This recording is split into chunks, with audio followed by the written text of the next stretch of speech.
afternoon and happy Thursday. Thanks for joining us on virtual day trip to wine country presented by Citi. I'm Sam Kimball from New York Wine Events, and we are delighted to be here today. We are heading to new territory for our visit to a winery, so I am really stoked. We are headed to, for the first time ever, the Santa Barbara County wine region in California. I don't know if any of you guys remember the movie Sideways, but I certainly do. And there were some gorgeous rolling hills, shots of rolling hills covered in grapevines. And that was the movie that made Pinot Noir a star. At least for some of us in the wine world, it certainly elevated the status of Pinot Noir, and unfortunately denigrated the status of Merlot. I am sure most of you know that Santa Barbara County is famous for Pinot Noir, and so we are headed to Foxen Winery and Vineyard, founded in 1985. Foxen's calling card or claim to fame is being a classic northern Santa Barbara County Pinot Noir producer, following the strengths of the land and the terroir. And you can learn all about Foxen Winery and Vineyard by visiting foxenvineyard.com.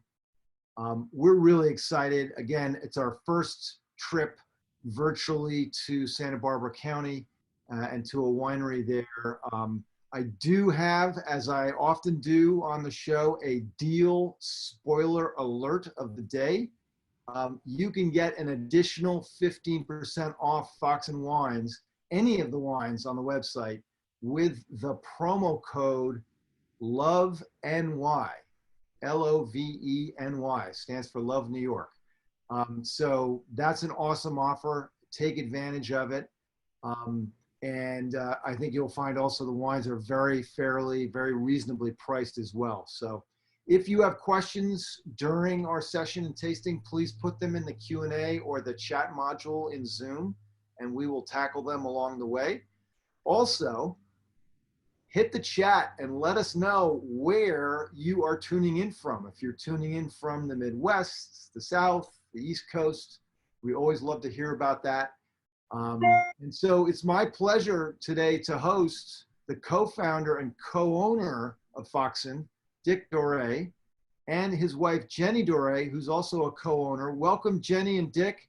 It's great having you guys on the show today. Hi, Sam. It's great to be here. Thanks for having us. Thank you for having us. It's our privilege. I'm going to start with a question here for you, Dick, because your professional history and experience is very diverse and really cool. In the late 60s and 70s, after University of California at Santa Barbara, you gave up your 9-to-5 job as a banker and joined the wine biz.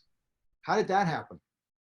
Well, Sam, basically it started, I got bored with banking. And so I packed myself up and moved to Europe for about 10 months and traveled around in a Volkswagen van back in the early 70s, and really discovered that there was greater wine in the world than Hardy, Burgundy, and Ripple, which I was drinking back in America. And it turned out that when I got back, I moved back up to our family ranch in northern Santa Barbara County, and got invited to a party up one of the local canyons at my future partners was managing a vineyard called Mesa Vineyard. And by the next week, I was actually driving tractor in that vineyard because I needed a job. I was back, I was unemployed. And I started working in the vineyards, and Billy then went up and worked for a while for the famous pioneer Dick Graff up at Chalone Winery back in the late 70s when Chalone was producing some of the finest Chardonnay in America. revolutionary at that time. And Billy was vineyard manager, and because of the remoteness and everything, was also assistant winemaker, basically, to Dick Graff. And so when Billy returned, he had the knowledge, and I had the land on which we could possibly develop our endeavor. We pressed our first vintage on a makeshift basketball court in the back of a pickup truck with a bar, because we had no way to get didn't have a forklift. We had no way to get the press off. So that was how our first humble beginnings started back in '85. But let me interject. You lifted the grapes up onto the back of the pickup truck where you had the press, and you crushed the grapes there. Oh God, yes. It was a labor of love, I'm telling you, Sam. It was we had to use every bit of ingenuity that we knew. I love it. And you're originally from Santa Barbara County. Yeah, I'm a 7th generation Santa Barbara County. In fact, the name of our winery, Foxen, he was my great-great-grandfather who came to California back in the early 1800s. He married a lady in Santa Barbara whose father was commandant of the Presidio there. And he arranged for Foxen to purchase a Mexican land grant, which was 10,000 acres, basically. Wow. Foxen. Wow. And my family's been there ever since. Saw no reason to leave. And so anyway, we decided that it was a great name for the winery, and it was very historically driven. Tell us, there's people are watching from all over the country to our session today. For those of us who are East Coasters like me and people who live in other places nowhere near Santa Barbara County, California, what is the culture of Santa Barbara County? What's the culture of the wine region? A lot of people have been to places like Napa and Sonoma, and even across the pond to Europe. But, until the movie Sideways, which Jenny, I'm going to ask you about in a minute, most people who, sort of like interested and love wine like me really didn't know much about, if anything, about Santa Barbara County and wine. Well, Sam, it's a very unusual area because we're in South Central California, and you would expect us to be a very warm growing area. But because of our geography, because our valleys run east-west rather than north-south, we have a lot of influence by the maritime, the currents off of our western coast. So as you come into our valleys, you have a degree of influence as you move in from the sea of warmness. So we're able to grow just about any varietal here, except for Zinfandel. We've never been warm enough to do that, but we can grow Burgundian varietals, Rhone varietals, and the furthest in from the ocean, we can do the Bordeaux varietals. So it makes it very unique that we have this capability in one area. We have 5 different appellations. So it's a very unique area. And I think people are always surprised because we are south central coast of California, that we're actually the coldest growing region in California because of our proximity to the ocean and the direction of our mountain ranges that bring the fog in as far as 30 miles inland every day. So I think people are surprised, and that's one of the key reasons that the 2 coastal portions of Santa Barbara County, Santa Rita Hills and Santa Maria Valley, are have become so well known for Chardonnay and Pinot Noir. My partner always jokes about the fact that the Pinot Noir vines have to not work very hard, that we have fog in the morning till about 10 or 11. And then the vines perk up when the sun comes down and start to do some maturation. But then by 2 o'clock or 11:30 or even 12, the breezes come up and shut the vines down. So they only really work about 2 hours a day. and it allows for a long growing time, which is very important for Chardonnay, I mean, for Pinot Noir.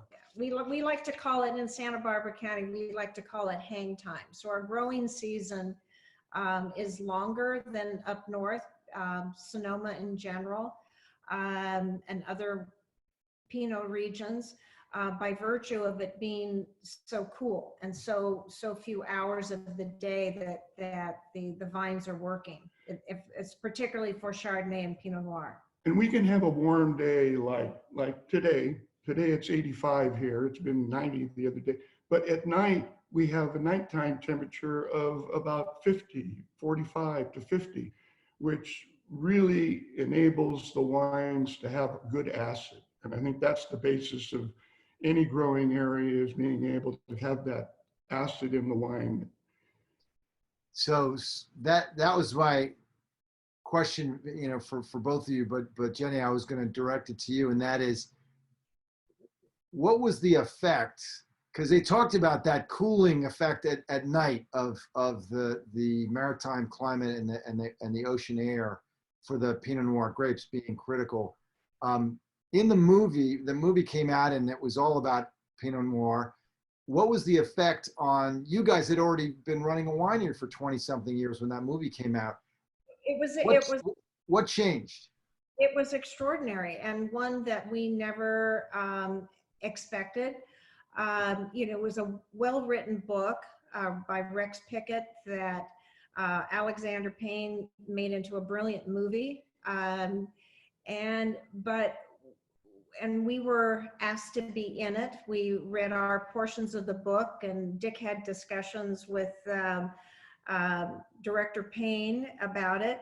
But the movie took off in a way that we had no idea that was going to have the effect or the popularity or the quality that it did. So what was interesting to me, that regardless of whether you were in Santa Barbara County, Pinot Noir in general in the US in 1 year went up 16%. In consumption or in the average price per bottle of Pinot Noir? In consumption alone, and its effect in Santa Barbara County, and our winery then, we were just in the shack tasting room, and we're about as remote as you can get.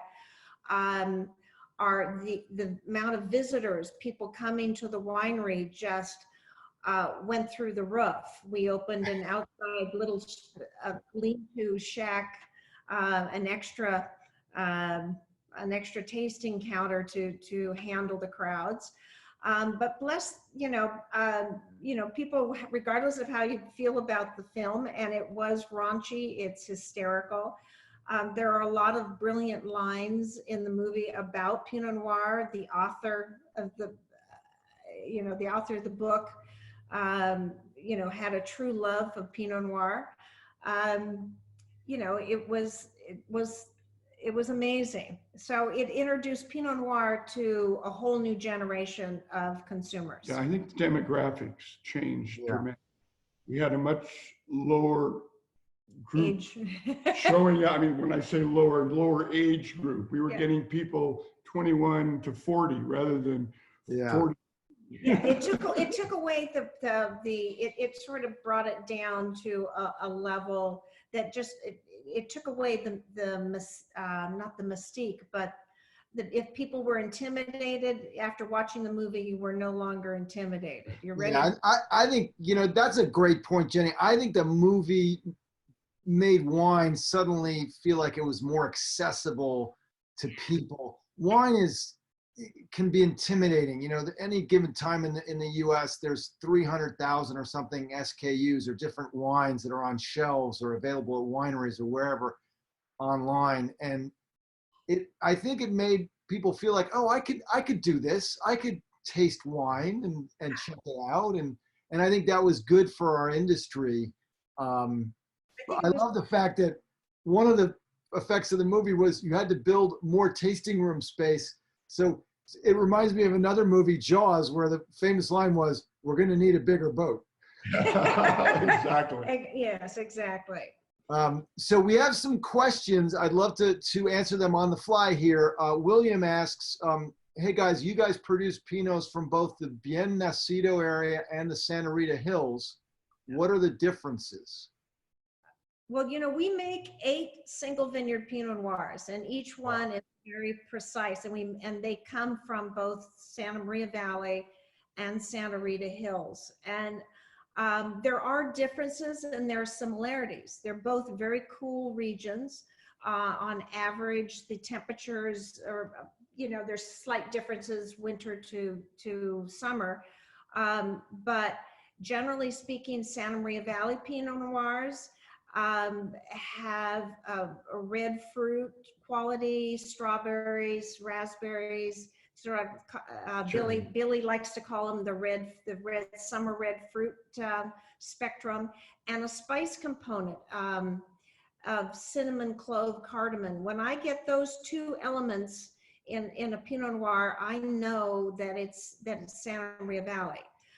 The Santa Rita Hills Pinots tend to be a little bit more about black fruit, a little bit more blackberry, darker cherry. So there's some subtle, and earth. There's some subtle differences, but that's what makes us Pinot Noir people so crazy and addicted, because, and especially with Foxen, with 8 Pinot Noirs vinified all very similarly.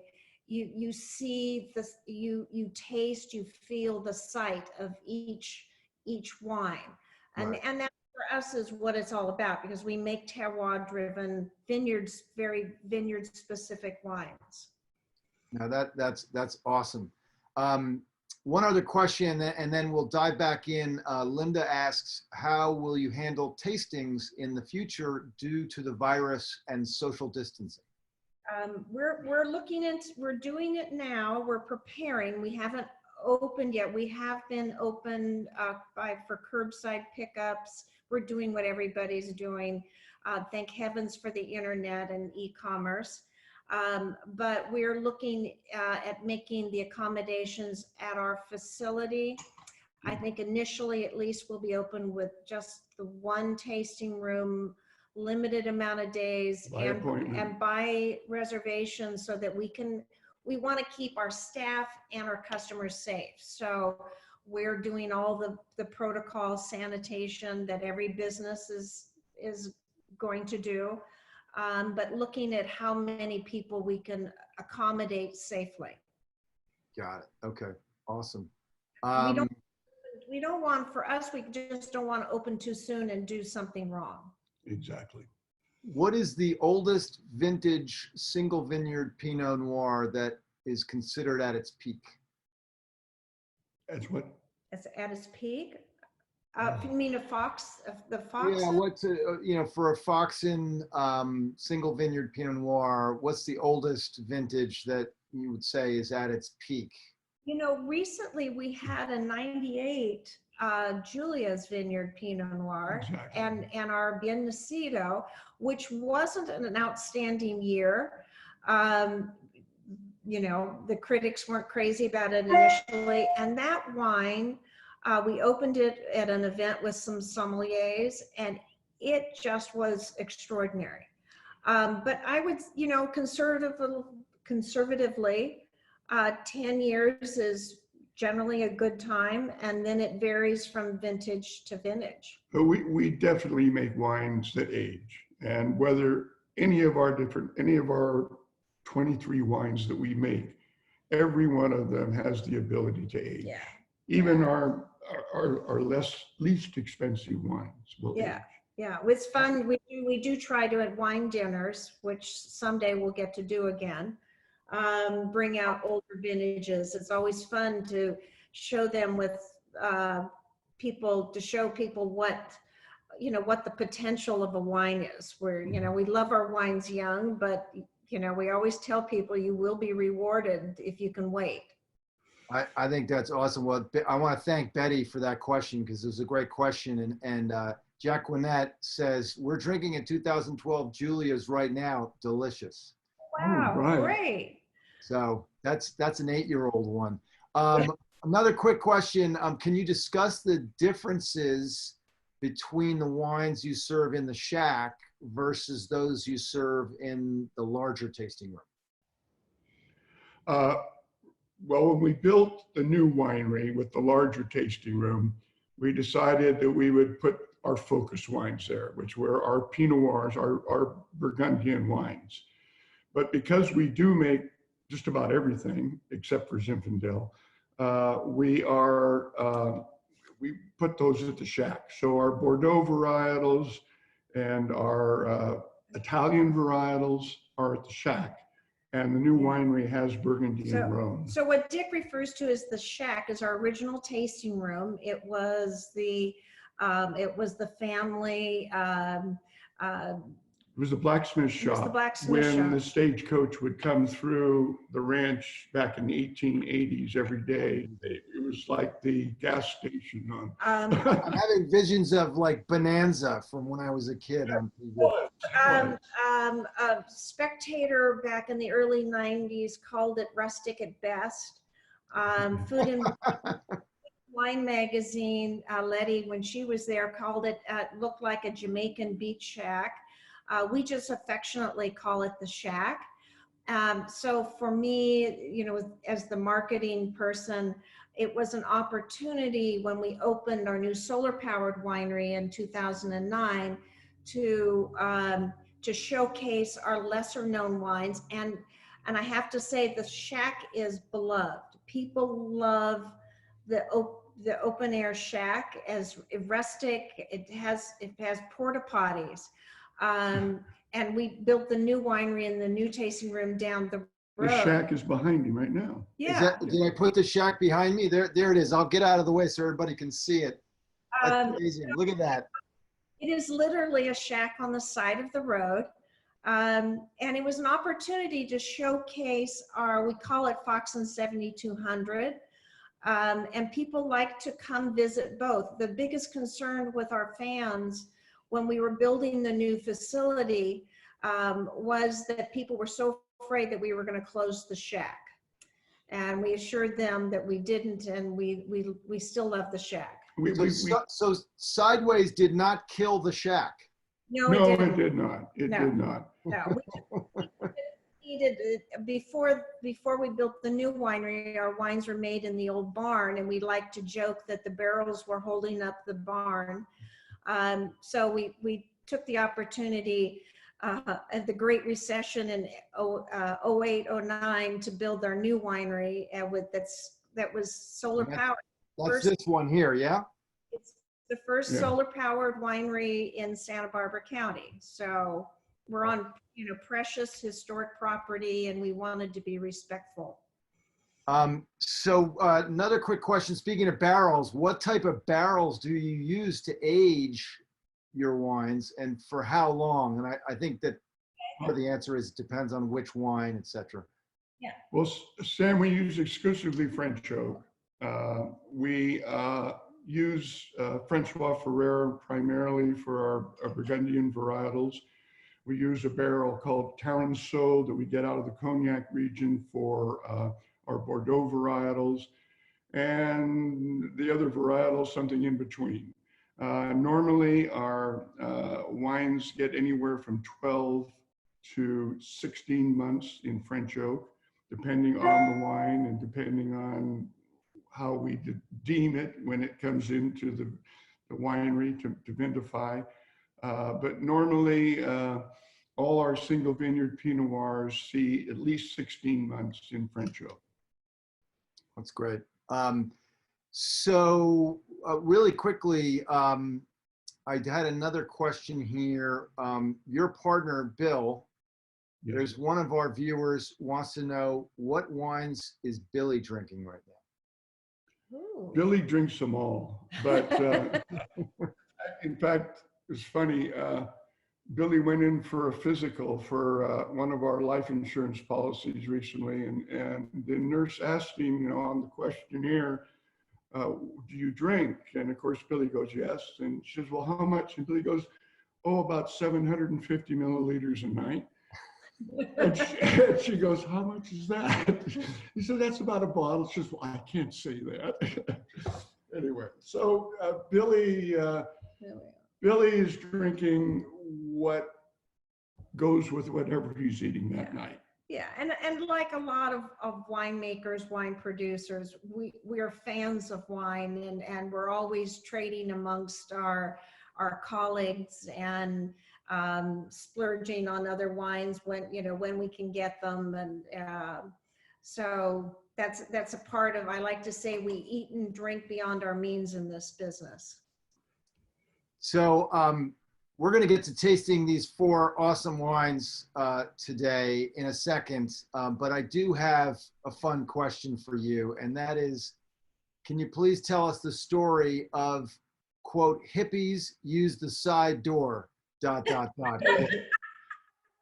Well, I think it goes back to the fact that Billy and I were really sort of a couple of hippies, and it just goes back to our early history that people recognize that we were a couple of long-haired hippies that developed this winery. And that was a road sign. Originally, it was a road sign when daughter Caitlin, I think, was about 8 years old. We saw it in an old junk shop, and she looked at me and said, I got to get that for Dick. And she got that for Dick with her allowance money for Christmas.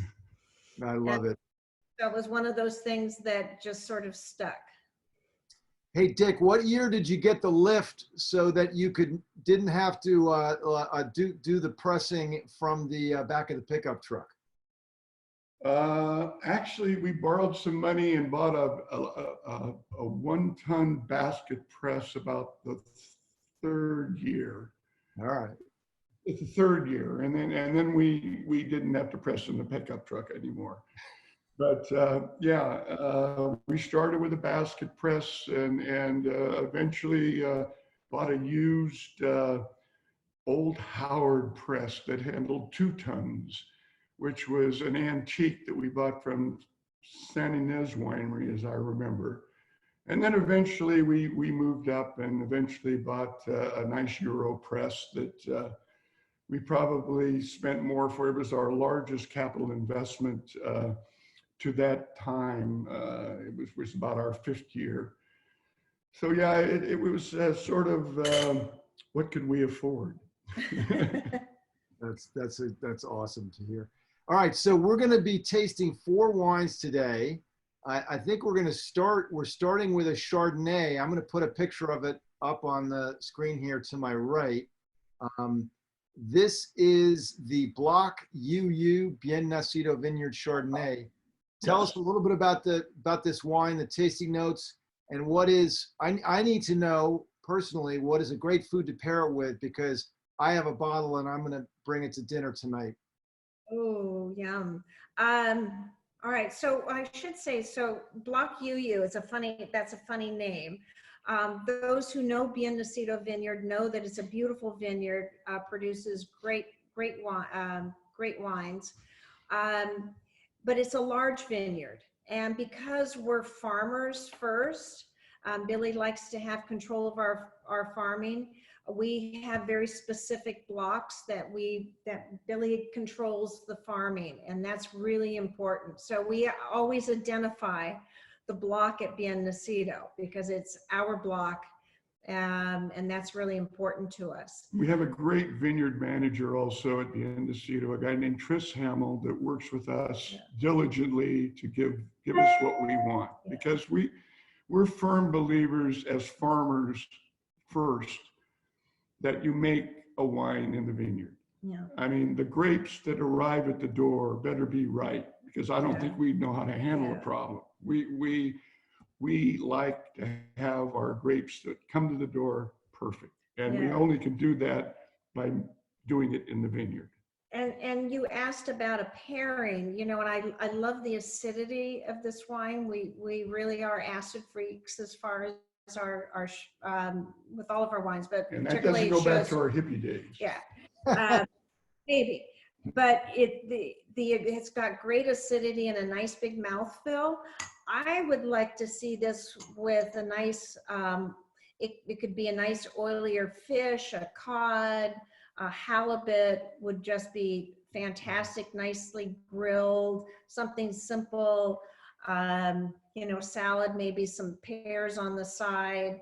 Cream sauce. Yeah, you could do a light cream sauce, or as far as cheeses, again, I like to contrast the acidity, and I'd like a nice creamy cheese, even a camembert, and some crackers would just be lovely.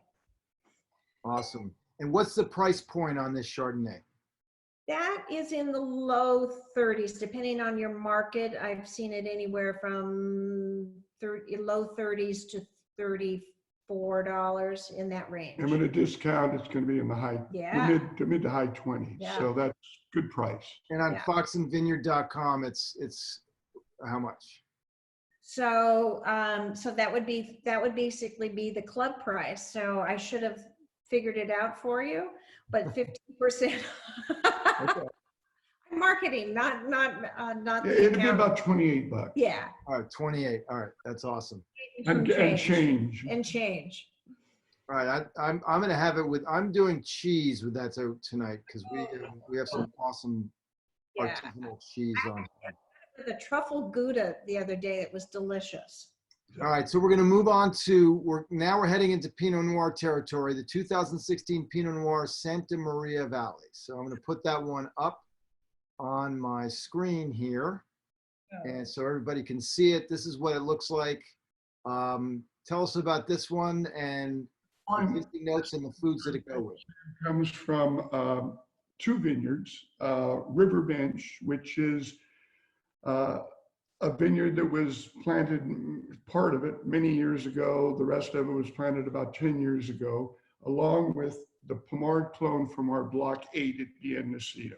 It's a combination of those two vineyards. The Block 8 was planted for us back in 1995? 96. 96. It was planted to our specifications. It's 12 acres, 6 acres of Pommard clone, and then the other 6 acres is the Dijon clones that go into our Block 8.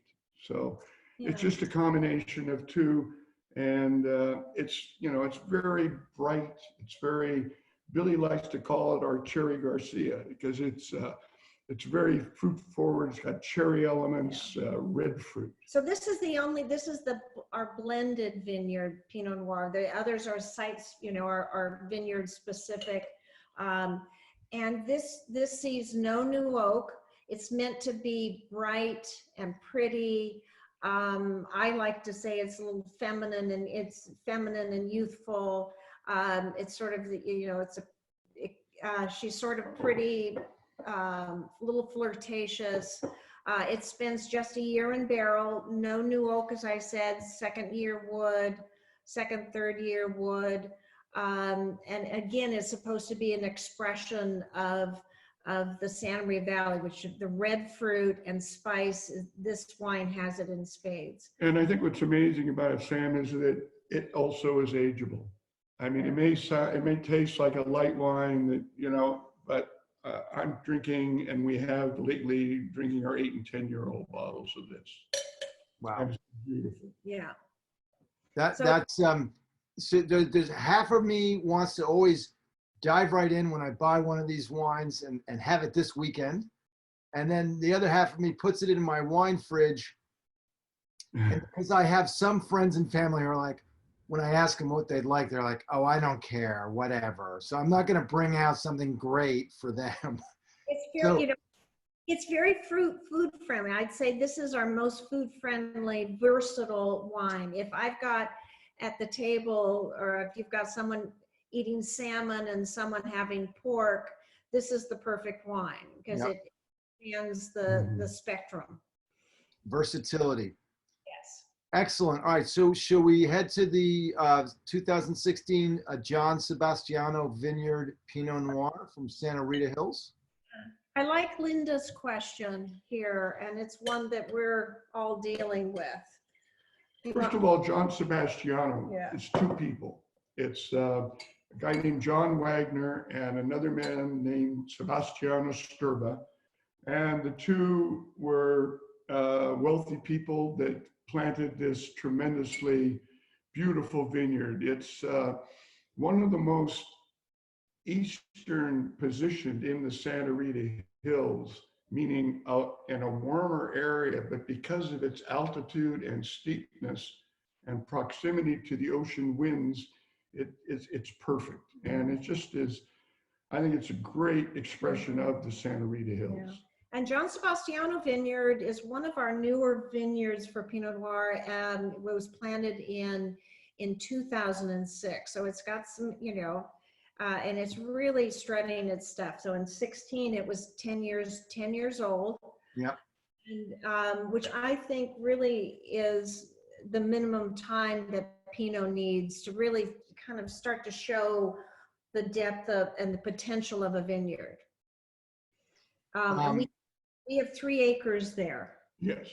Actually, we've moved around. Billy was in on the initial planting of this because of his knowledge, and it goes way back. Other people contact him for consulting as to what clones to plant in what areas. And we have sort of moved around in the last 10 years to various blocks that he thinks are better. And I think we finally have settled on the right clones that go into this. I think it's a blend of 3 different clones from 3 different blocks. Yeah.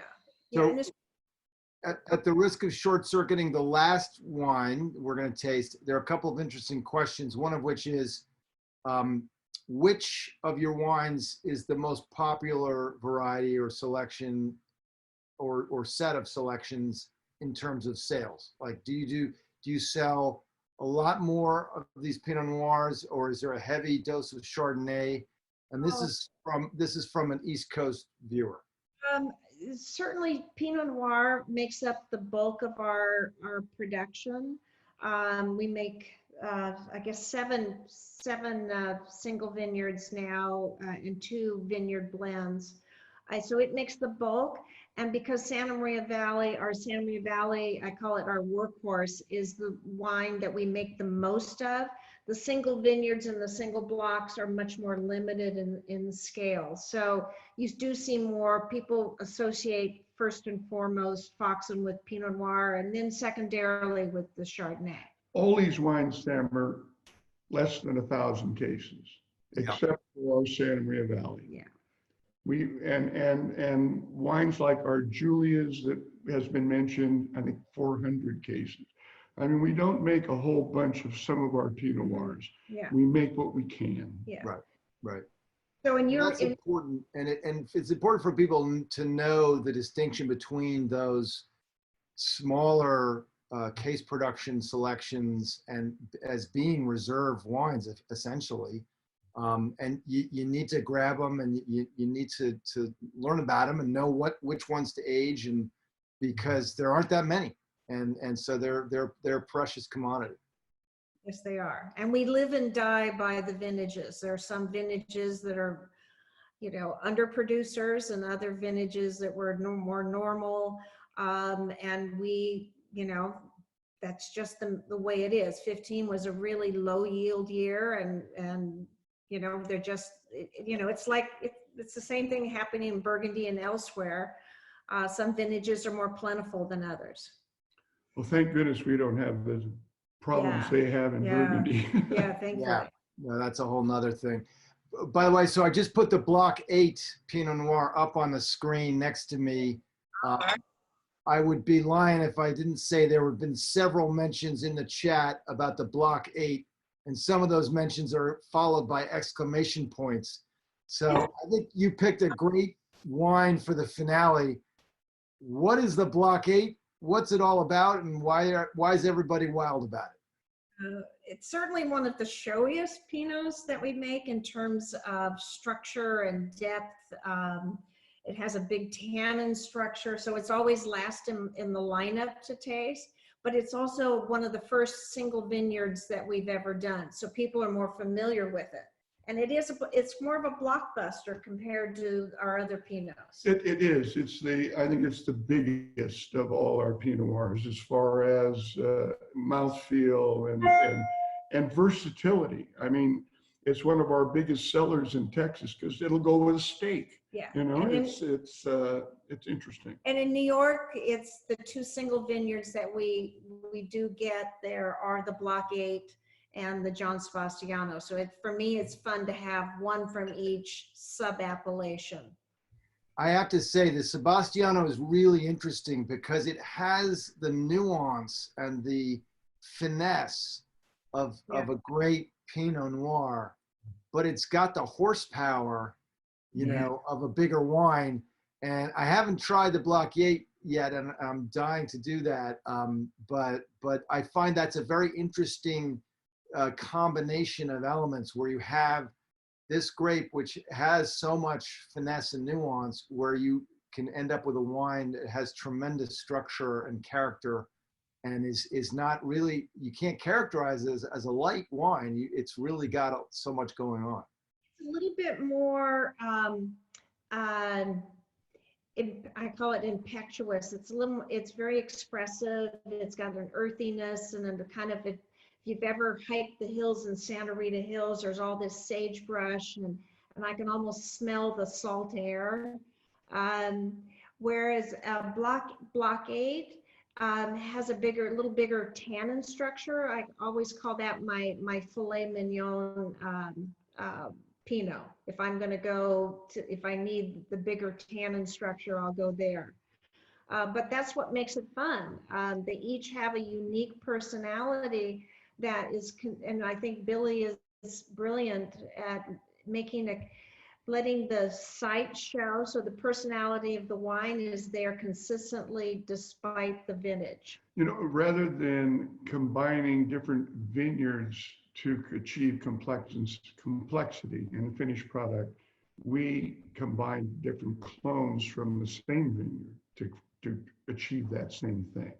And I think the reason the Block 8 tends to have more tannin is because one of the clones in that is called the Vladisville clone, which is a Swiss origin a Pinot Noir grape. It's thicker skinned and it provides more tannin. So on that note, first, I have two questions to follow up, but let's just run down the price points. So I think we said that the Block UU Chardonnay was with the discount was around in the mid-high 20s. The Santa Maria Valley Pinot Noir, what's the price point there? Same. Yes. It would be the same. Same About price. the same. And then the Sebastiano? Sebastiano, what is that? So it's $50, so less than the 15. So, 15. Right. So it's about in the low 40s with the discount. Yeah. And then the Block 8. Block 8 retails at 64, so less. About $10 less. Right. So In the 50s. So here are the questions that I thought were particularly relevant to the conversation. One was, which clones of Pinot Noir do you grow? Mm-hmm. well, the Block 8 is Dijon clones 113, 115, a little bit of the Mount Eden, and then the Vladisville. Whereas the Pinot Noir John Sebastiano tends to be more of, I believe it's 115. I mean, these numbers mean nothing, but I think people have to realize that there are so many different clones of Pinot Noir because Pinot Noir mutates to site. And you bring a cutting from France and plant it in Santa Barbara County, it's going to change as it matures and develop its own flavors. So it's the clonal. Yeah, and I think, and it's interesting, as Dick was saying, so the 113 clone, Dijon clone, manifests differently in Santa Maria Valley than it does in Santa Rita Hills. But to that note, when we planted Block 8, the Dijon clones 667 and 777, which is their very popular Pinot clones, was not available. And in 2006, we planted a vineyard a small 3-acre vineyard right next to Block 8, with those two clones. So they're about 10 years old now and really showing what they can do there. But so because we source from 7 different sites, we have clones at every place. And Billy likes, and because, as Dick was saying, he's so well known and respected as a viticulturist, he's very often brought in for the planning of these vineyards and chooses clones, and that's how he's able to get Foxen these sites that suit us. I think the short answer is, which clones of Pinot Noir do you grow? The answer is many. We don't grow any on our property. Right.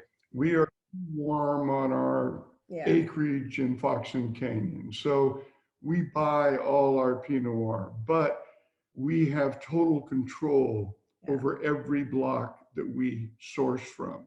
Right. Mainly because of other managers' respect for Bill's knowledge. Yeah, we buy our fruit by the acre. If we don't own the land outright, we buy our fruit by the ton. Yeah. And that allows us to, we're willing to take the risk as farmers to do that, to buy it by the acre rather than the ton. So some years it's more expensive than others.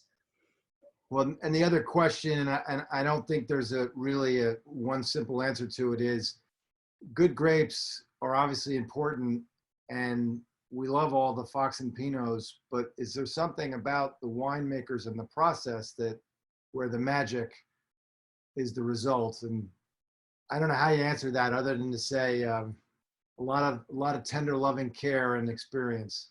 There's a wonderful saying, and from another winemaker, so I'm stealing here, that you can make good wine from decent grapes or less, but to make a great wine, you need great grapes. So that's where it starts, and really that has always been Foxen's focus. And then the fact that Billy and now our new winemaker, David Whitehair, are so meticulous. You know, yes, we have a style in the barrel room. We don't fine or filter. It's very hands-off. When I say hands-off, it's still very well controlled. And all our vineyards are hand done. We don't do any machine. Everything's hand picked.